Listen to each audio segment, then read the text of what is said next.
So, third game in 8 days. We're playing in Houston, where it's hot and humid. Outdoors, of course.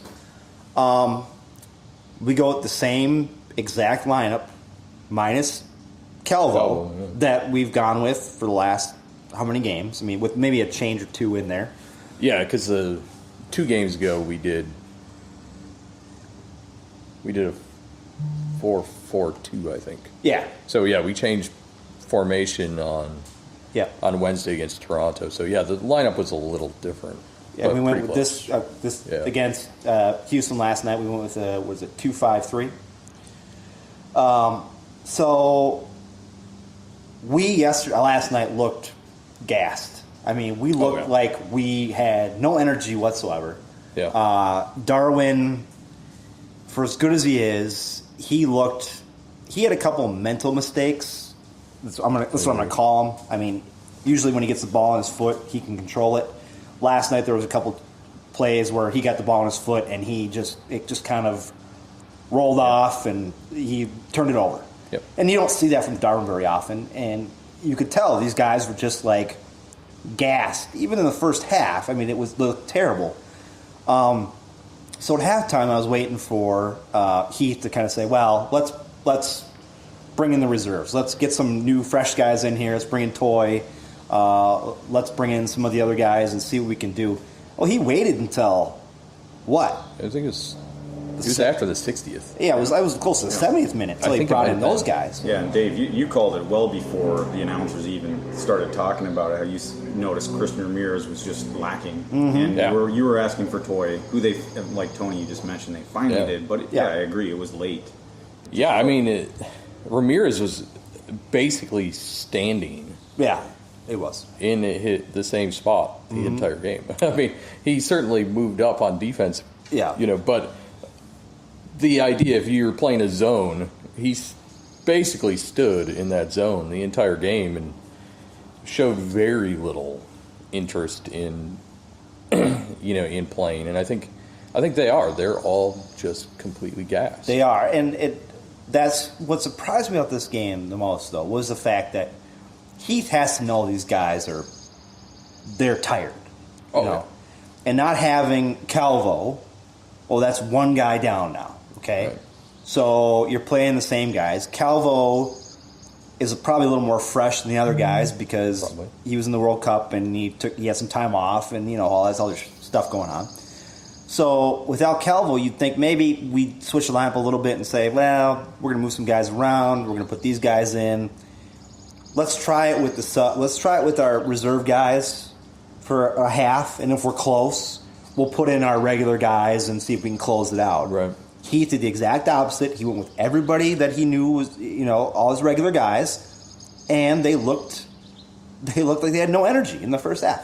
Yeah, I agree. Yeah, to your point earlier, Tony, regarding Quintero, how he didn't quite look like his normal self, and I mean, there was probably a couple reasons for that. Maybe credit to Houston and how they defended and where they were positioned. They did, yeah. So I think that's one, but also, I think because of what you guys were just talking about, how everybody looked gassed. You can't deny that if you watch the game. So he had no help. No. So I think part of that is frustration. He probably felt like he had to do everything on his own, and there's only so much you can do when there's 3 or 4 guys in front of you. You can't run through that all the time. Well, and I'm sure that Houston saw the tape from the Toronto game and said, well, we're not going to let Darwin have empty space anywhere. Right. We're going to play, he's going to get matched up. We're going to have somebody on him at all times, and we're going to force him to make passes to other players, whether it be, Ibsen or Gomez or Ibarra or Ramirez, whoever it was. And even when Darwin was making those passes to those guys were so out of it that they were they couldn't do anything with it. You know. Again, Alexi Gomez, for Pete's sakes, the guy needs to. I know we're not talking about the 2 games previous to the Toronto game because those games sucked. But which game were we watching where they had how many set pieces did they have? And they couldn't score a flipping goal off a set piece. Which one was that? Was that Dallas? Yeah, I think that was it a was Dallas Dallas game. because it was we lost 1-0. 1-0. It should have been like 6-4. I think we had 11 set pieces. Yeah, 13. And 13, okay. Yeah. And at least 2 of those set pieces, they did the whole, like, we're going to try to fake you out where we don't do the corner kick. We're going to kick it to somebody and then try. Yeah. It's like, and Heath is on the sidelines just, like, fuming at them. Yep. And I'm going, okay, so you didn't tell them to do this. They think they can do this? I mean, how does this work? Yeah, there's certainly some disconnect somewhere in that locker room, and that's kind of a whole other can of worms. Yeah. So back to how they play. I don't get it. Gomez. He's an interesting player. He's out of control. Yeah. He's an out-of-control player. Whenever I see him get the ball, I'm waiting for him to turn it over or make a bad pass or take a bad shot. One of those 3 outcomes. Because he's out of control. You watch him, and he gets so, like, excited to have the ball. It's like a puppy chasing after a tennis ball. It's like, now what do I do with it? What do I do? Yeah. And he gets so... And I watched it, and I'm like, dude, just... And he's, 22 years old? Yeah, something like that. He's young. Yeah. And I understand that he's a young guy and he's learning. But at what point does Heath go, okay, dude, let's back it off. Whenever you get the ball, here's what you're going to do. You're not going to dribble it. You're just going to make a short pass over here, and then you're going to get over it.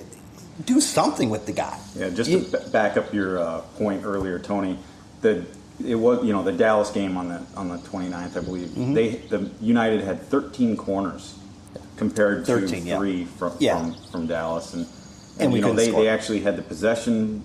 They had the possession 53-47. They had 15 shots to 8 shots.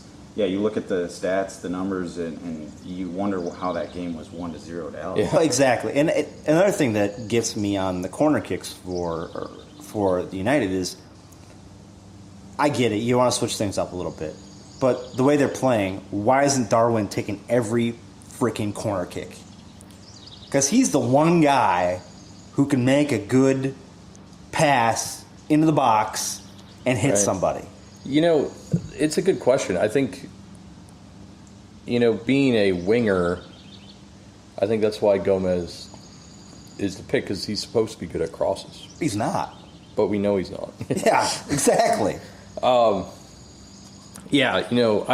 actually am a bigger fan of the short corners than I am the regular corners, because I had read somewhere once that, don't quote me on this, I'm guessing now, it was a couple years ago, where it was something like 18% of corners are successful. Yeah. I don't even think success was measured as a goal. I think it was a shot on goal. Yeah, I think it was a shot on goal. And so it's like, well, if they're so unsuccessful, then I get why teams do the short corner, because it can change things up a bit, get you into a more natural crossing position. And does it bring, just one, because I remember not long ago thinking, why would you do a short corner? Why would you do a short corner? You're taking off a great chance to cross the ball in and get a header for a goal. But now, correct me if I'm wrong, but is one reason, let's say, they would do a short corner is because you have another offensive player closer to the ball in the corner, that forces another defender up. Sure. Yeah. So then if you can get a short corner and almost get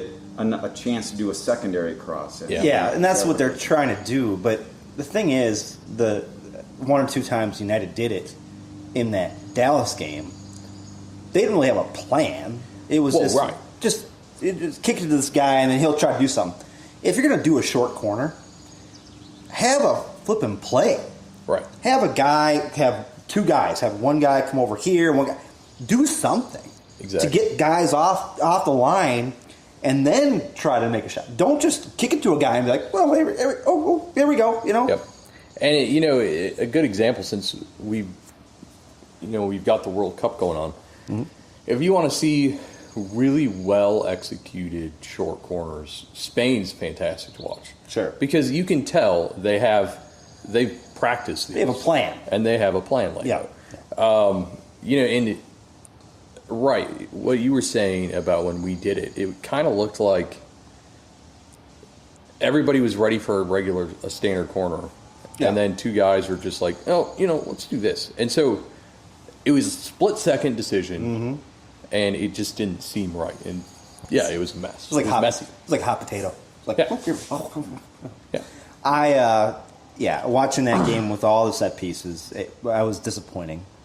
But let's just get back to the main issue with United here, guys. Is consistency. We are not a consistent team whatsoever. We have a great game, and then we have two stinkers. And then we have another good game, and we have another stinker. There's no... And they are, I'm telling you, in the Western Conference, the Western Division, they are right there. I mean, 2 wins in a row, and they are in the top 6. They are there. Yeah, well, last night was a tough one because they went.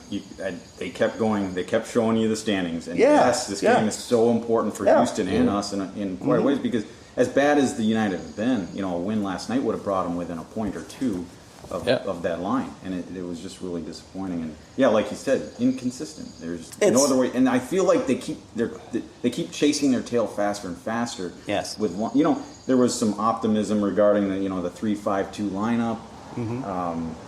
But that didn't look to be effective. In fact, didn't they switch that up in the second half when they brought on their subs? Well, but I think in this game last night, that lineup wasn't effective because everybody was dead. Yeah, I think you're right. I think playing that, the 3-5-2 actually works better for them in the long run than playing. What were they playing before? Was it playing a 4-4-3? 4-2-3-1. 4-3-1. Yeah.